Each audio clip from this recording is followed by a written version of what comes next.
Okay, hi teachers. This video is being recorded for to demonstrate how to use the breakout rooms.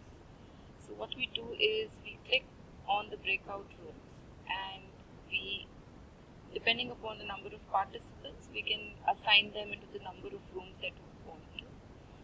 There are two ways of assigning a room. One is automatically and one is manually.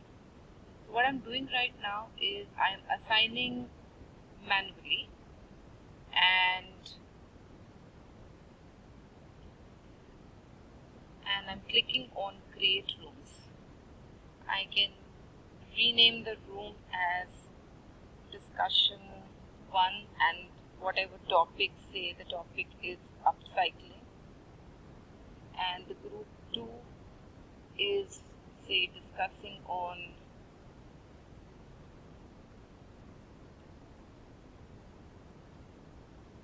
recycling.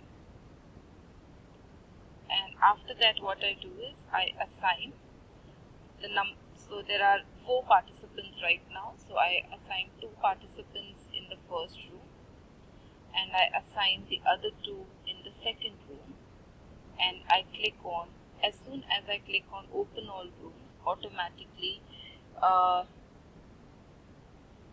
the students will be put into their discussion rooms. Students, you can join your respective rooms now.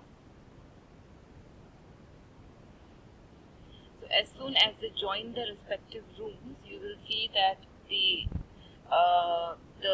thing converts into green, and in your main meeting room you will not going to find anyone.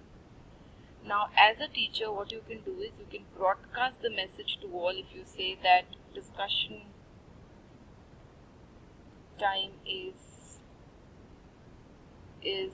say 2 minutes, that means you are breaking out the room for discussions for 2 minutes, and then you can move around you can go from one room to another and listen to the discussion. Right now I'm moving into my first breakout room, and I will look into whatever these guys are discussing.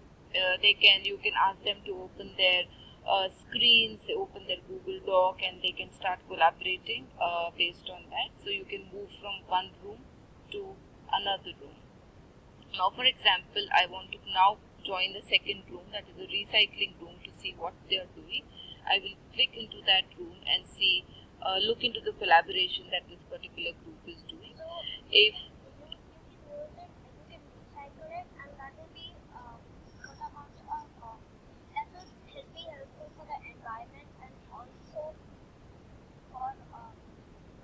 because nowadays there's a lot of plastic pollution going around.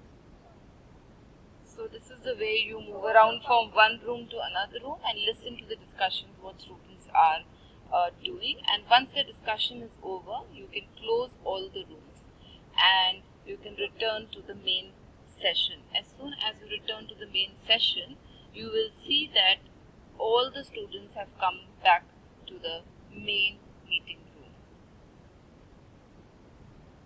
Yeah, that's how we use the breakout rooms. I hope you're going to try it during your time.